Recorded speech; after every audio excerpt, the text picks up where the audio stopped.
गुलजार एक ऐसा नाम है जिसने अपनी कलम से दुनिया भर में अपने लाखों चाहने वाले बनाए हैं। कहानी कहने का गुलजार साहब का अंदाज बड़ा ही अनोखा है। गुलजार साहब की कलम से निकले किस्से और शेरों शायरियाँ अजर अमर हैं। गुलजार साहब के बारे में कहने के लिए इतना कुछ है कि दिन खत्म हो जाए, लेकिन उनके बारे में कहने को तब भी बाकी रह जाए। गुलजार साहब के फैंस के लिए किस्सा टीवी लेकर आया है उनसे जुड़ी कुछ अनसुनी और रोचक बातें। आपको किस्सा टीवी की ये पेशकश जरूर पसंद आएगी।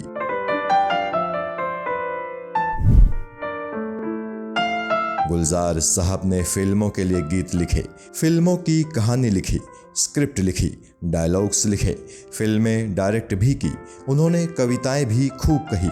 लेकिन 84 साल की उम्र में गुलजार साहब ने अपना पहला उपन्यास लिखा था। इस उपन्यास का नाम था दो लोग। भारत के बंटवारे के दौरान की कहानी कहता ये उपन्यास बेहद चर्चित है।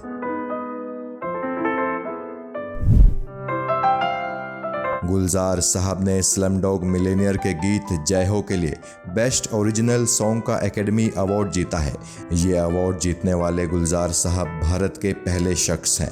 गुलजार साहब ने इसी सॉन्ग के लिए ग्रैमी अवार्ड भी जीता है। हालांकि इस ग्रैमी अवार्ड में इनके साथ AR रहमान भी थे। अपने पूरे करियर में गुलजार साहब ने कुल 36 अवार्ड जीते हैं।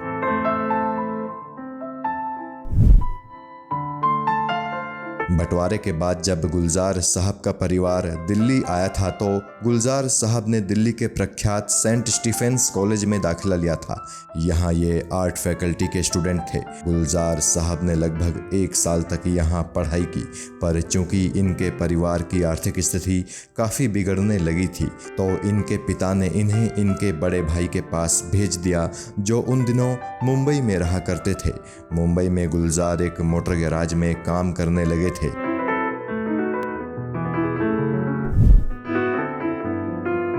दिल्ली में जब गुलजार साहब के पिता का देहांत हुआ था तो उन दिनों ये बिमल रॉय के साथ मुंबई में एक फिल्म पर काम कर रहे थे। गुलजार साहब के पास पिता की मौत की खबर 5 दिनों के बाद पहुंची थी। गुलजार साहब के भाई तो फ्लाइट लेकर दिल्ली आ गए थे, लेकिन इनके पास फ्लाइट की टिकट के पैसे नहीं थे। इन्हें ट्रेन से मुंबई से दिल्ली आना पड़ा था। बड़े भाई से इनकी तब बहुत ज़्यादा नहीं बनती थी।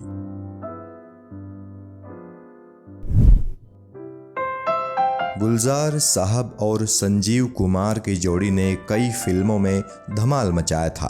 अंगूर, मौसम, आंधी, कोशिश, परिचय, ये वो फिल्में हैं जिनमें गुलजार और संजीव कुमार की जोड़ी ने साथ काम किया था। संजीव कुमार के बारे में गुलजार कहते हैं कि वो एक कंप्लीट एक्टर थे। ऐसे कलाकार का दुनिया से इतनी जल्दी चले जाना फिल्म इंडस्ट्री के लिए बहुत नुकसानदायक साबित हुआ।